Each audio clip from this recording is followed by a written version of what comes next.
राधे।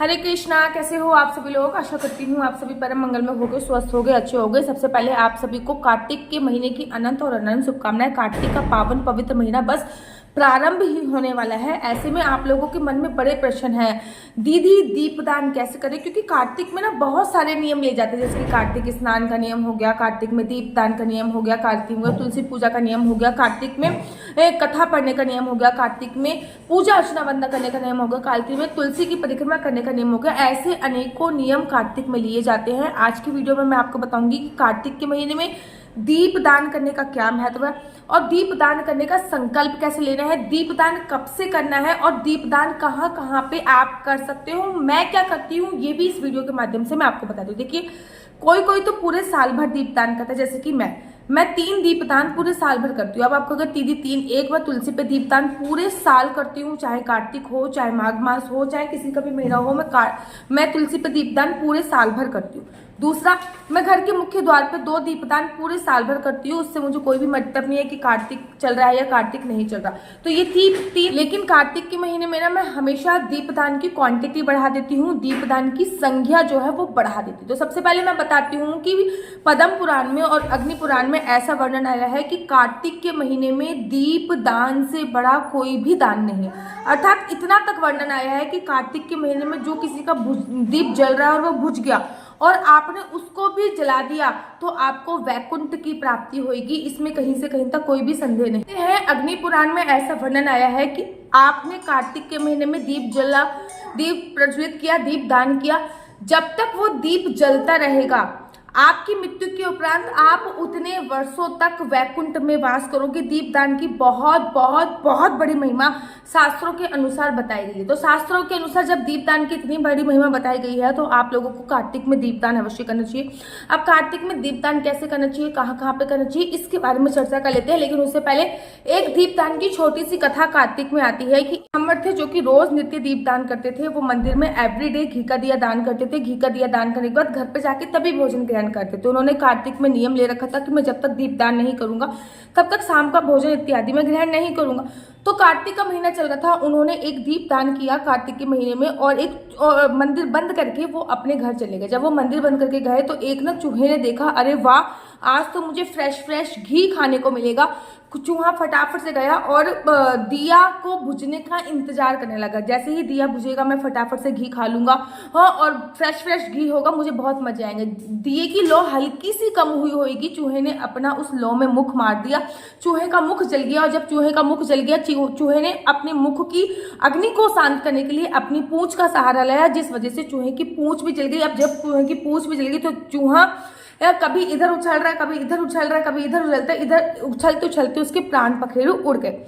जब उसके प्राण पखेरु उड़ गए तो कहते हैं कि उसको यमराज की दूत लेने के लिए नहीं आए, उसको भगवान के दूत लेने के लिए आए। भगवान ने स्वयं कहा, लोग तो कार्तिक के महीने में दीप दान करते हैं, इसने तो साक्षात अपने आप को जलाकर मुझे दान किया है। तो कहते हैं कि अगले जन्म में उस चूहे को जो योनि प्राप्त हुई वो जानवर की योनि से हटकर उसको मनुष्य की योनि प्राप्त हुई।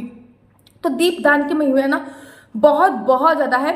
दीपदान के प्रताप से दीपदान की महिमा इतनी ज्यादा है कि सत्यधामा को भगवान श्री कृष्ण जी पति रूप में प्राप्त हुए थे और उनके जो पिता थे सत्यधामा के, वो उनको ससुर के रूप में प्राप्त हुए थे।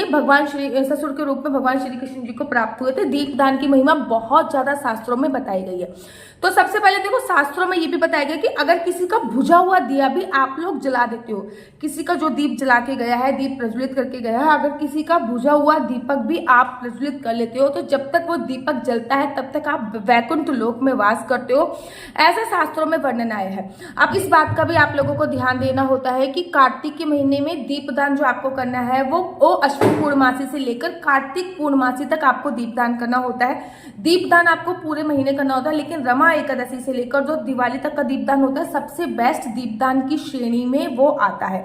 दीपदान शास्त्रों में बहुत सारी जगह दीपदान करने की महिमा बताई गई है, जैसे कि देवालय पे दीपदान कर सकते हैं, किसी ब्राह्मण के घर पे जाके दीपदान कर सकते हैं, अपने घर के मुख्य द्वार पे दीपदान कर सकते हैं, तुलसी माता पे दीपदान कर सकते हैं, आकाश दीपदान कर सकते हैं। आकाश दीपदान हमारे पितरों के निमित्त आकाश दीपदान होता है और भगवान विष्णु के निमित्त भी आकाश दीपदान की महिमा कही गई है।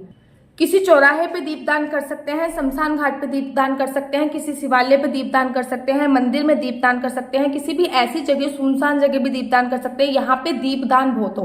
कहते हैं ये जो महीना होता है कार्तिक का महीना, ये इस समय पे सूर्य अपनी सबसे नीच राशि तुला राशि में होता है। तो इस महीने में ना सबसे ज्यादा अंधेरा होता है। इस महीने के अंधकार को दूर करने के लिए हम लोग दीपदान करते हैं। दीपदान से न केवल इस पूरे महीने के अंधकार दूर होते हैं, अपितु इस दीपदान से आप लोगों के जीवन रूपी जो अंधकार है वो भी दूर हो जाता है।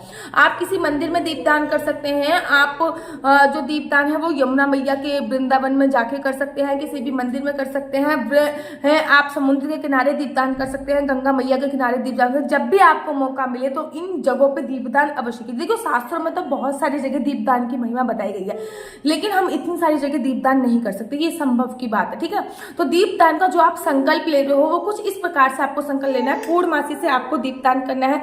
तो आपको दीपदान करते वक्त ये संकल्प लेना है कि मैं पूर्णमासी से लेकर अगली पूर्णमासी तक तुलसी पे दीपदान करूंगी, घर के 2 मुख्य द्वार पे दीपदान करूंगी, 1 दीप आकाश दान करूंगी। आकाश में दीपदान करने का महत्व होता है भगवान विष्णु को दीप समर्पित करना या फिर अपने पितरों को दीपदान करना, और 1 अपने घर के मंदिर में दीपदान करूंगी। बाकी समय स्थान अगर मेरा परिवर्तन होता है और मैं किसी मंदिर में कार्तिक के महीने में गई तो मैं मंदिर में भी दीपदान करके आऊंगी, वो एडिशनल में है। ठीक है ना, ये दीपदान का मैं संकल्प लेती हूँ कि मैं जब तक अपने घर पे हूँ, अपने घर के मुख्य द्वार पे मैं 2 दीपदान करूंगी, तुलसी मैया पे 1 दीपदान करूंगी, 1 दीप आकाश दीपदान करूंगी। ठीक है, किसी भी देव वृक्ष में अगर मैं पहुंच गई तो मैं किसी भी देव वृक्ष में दीपदान कर सकती हूँ, करूंगी, और 1 भगवान के समक्ष में दीपदान करूंगी। इतने दीपदान का आप संकल्प लीजिए। अगर आप कभी ऐसा पहुंच जाते हैं कि आप मंदिर चले जाते हो तो मंदिर में दीपदान करके आ जाओ, शिवालय चले जाते हो तो शिवालय पर दीपदान करके आ जाओ। किसी भी देव वृक्ष, हमारे 7 देव वृक्ष होते हैं, जैसे कि बरगद का पेड़ हो गया, पीपल का पेड़ हो गया, तुलसी का पेड़ हो गया, केले का पेड़ हो गया। ठीक है, ये 7 देव वृक्ष की श्रेणी में आते हैं। अलग अलग अशोक का पेड़ हो गया, ये सब देव वृक्ष की श्रेणी में आते हैं। अगर कोई भी देव वृक्ष के पास आप कभी भी पहुंच जाओ तो आप उस पर भी दीपदान का संकल्प ले सकते हो। ठीक है, मैं कार्तिक का महीने चलो दीपदान कर लेते। किसी नदी, सप्त देव नदियां होती हैं जैसे कि गंगा है, यमुना है, गंगोत्री है, सप्त देव नदियों में से किसी भी नदी के पास पहुंच जाओ तो वहां पे दीपदान कर सकते हो। किसी भी मंदिर इत्यादि में पहुंच जाए तो वहां पे भी दीपदान कर सकते हो। अब दीपदान के ना कुछ नियम है, वो नियम आप लोग जान लीजिए। सबसे पहले दीपदान पूर्णमासी से प्रारंभ होकर पूर्णमासी पे ही खत्म होता है। 16 तारीख की और 17 तारीख की। तो ऑब्वियसली बात है कि हम 16 तारीख को दीपदान नहीं करेंगे, क्योंकि रात्रि को 9 बजे के बाद दीपदान की कोई महिमा नहीं कही गई है, और रात को 9 बजे के बाद ही पूर्णमासी प्रारंभ है। तो हम 17 तारीख से दीपदान करना प्रारंभ करेंगे। तुलसी मैया पे दीपदान करेंगे 17 तारीख को, घर के मुख्य द्वार पे दीपदान करेंगे, आकाश में दीपदान करेंगे। ठीक है, और अपने घर के मंदिर में दीपदान करेंगे। और कोई भी देव वृक्ष अगर आपके आसपास दिख रहा है तो आप किसी भी देव वृक्ष में भी दीपदान अवश्य करके आइए। अब दीपदान की कुछ नियम हैं, वो मैं आपको बताती हूँ।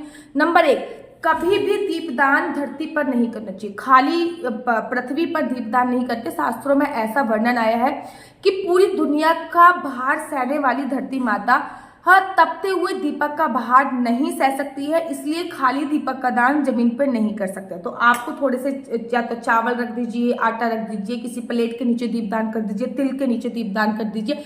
तो आपको दीपक को कोई ना कोई आसन जरूर देना है।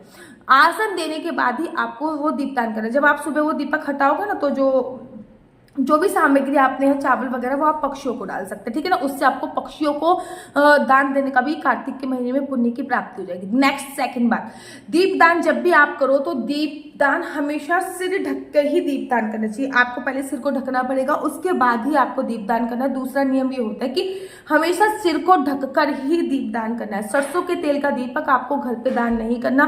सरसों के तेल का दीपक आप शमी वृक्ष पे दान कर सकते हैं, या फिर सरसों के तेल का जो दीपक है वो आप शनि मंदिर में या फिर पीपल के पेड़ पे दान कर सकते हैं। लेकिन सरसों के तेल का जो दीपक होता है वो आपको घर पे दान नहीं करना चाहिए। नहीं करना चाहिए।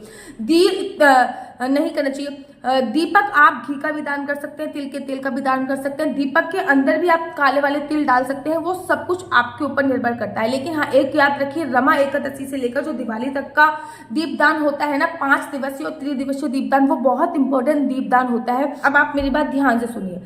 मैंने बड़ी सारी जगहों पर आपको दीपदान बताया है। ऑब्वियसली बात है, आप इतनी सारी जगहों पर दीपदान नहीं कर सकते। तो जो मुख्य मुख्य चीजों पे आप दीपदान कर सकते हैं वो है घर के मुख्य द्वार पर दीपदान कीजिए, 2 दीपक राइट एंड लेफ्ट में, खत्म। एक दीप आकाश दीपदान कीजिए, ठीक है ना। आकाश दीपदान के लिए आजकल बहुत सारी सुविधाएं हैं, ऊपर टांगने वाली कोई चीज भी आती है, उस पर आप दीपदान रखे दीपदान कीजिए। एक तुलसी माता पे दीपदान कीजिए। अगर घर पे केले का वृक्ष है तो एक दीपदान केले पे कीजिए। अगर घर पे समी का वृक्ष है तो एक दीपदान समय पे हमेशा सरसों के तेल का दीपदान हो, तो एक अपने घर के मंदिर पे दीपदान कीजिए। अगर आपको आदत है डेली मंदिर जाने की तो उस मंदिर पे भी दीपदान करके आ सकते हैं। अब पीरियड्स में दीपदान कैसे करेंगे? जो पीरियड्स वाले दिन है या तो आप अपना दीपक किसी से जलवा दीजिए संकल्प लेके, लेकिन अगर आप अपना दीपक किसी से जलवा नहीं सकते हो तो फिर रमा एकादशी से लेकर दिवाली तक का जो दिन आता है उसमें आप अपने डबल दीपदान करके उसका पुण्य अर्जित कर सकते हो। पूरे महीने दीपदान का संकल्प लिया जाता है, लेकिन 3 से जो 5 दिन होते हैं पीरियड्स के उसमें दीपदान हमारा छूट जाता है, या तो फिर हम अपने हिस्से का दीपदान किसी से करवा दें। अगर हम अपने हिस्से का दीपदान किसी से नहीं करवाते हैं तो हमें ये सिंपल करना चाहिए कि हम लोगों को क्या करना है कि हम लोग दीप जो है वो रमा एकादशी से लेकर दिवाली तक डबल दीप जला के उसका पुण्य अर्जित कर सकते हैं। आप चाहो तो 365 बत्ती का भी दीपदान कर सकते हो, 365 बत्ती का एक दिन दीपदान करके भी उसका पुण्य अर्जित कर सकते हो। तो ये है दीपदान की कंप्लीटली पूरी जानकारी। दीपदान की महिमा स्कंद पुराण में है, दीपदान की महिमा जो है वो ब्रह्म वैवर्त पुराण में है। दीपदान की महिमा बहुत बड़ी है, तो कृपया ये जो महीना है इस महीने को व्यर्थ मत गवाइए। कार्तिक के महीने में कुछ ना कुछ आपको अवश्य करना है। अगर आप लोग अपनी कुंडली मुझसे दिखवाना चाहते हैं कि आपका बच्चा जॉब करेगा या बिजनेस करेगा तो किस क्षेत्र में बिजनेस करेगा, जॉब करेगा तो किस फील्ड में जाएगा, क्या आपके बच्चे की कुंडली में सरकारी नौकरी का योग है या नहीं है, क्या आपके बच्चे को कौन सी साइड लेनी चाहिए, किस क्षेत्र में जाना चाहिए कि उसका करियर बन जाए, आपके बच्चे की शादी का योग कब बन रहा है, आपके संतान प्राप्ति नहीं हो रही तो संतान प्राप्ति आपको कैसे हो सकती है, मेडिकल ट्रीटमेंट से संतान प्राप्ति संभव होगी या नॉर्मल भी संतान प्राप्ति हो सकती है, आपका लकी नंबर, लकी कलर, आपके घर बनने का योग कब तक है, या फिर आपके विदेश जाने का कोई योग है या नहीं, सभी जानकारी आप मेरे से कुंडली के माध्यम से प्राप्त कर सकते हैं।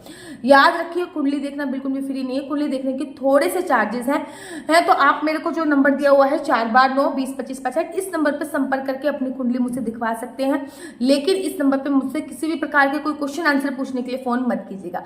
अगर आपको मेरी वीडियो अच्छी लगती है तो आप अपने यूट्यूब चैनल हरी बोल को लाइक से सब्सक्राइब करना बिल्कुल भी मत भूलिए। तब तक के लिए मुझे दीजिए इजाजत। राधे राधे।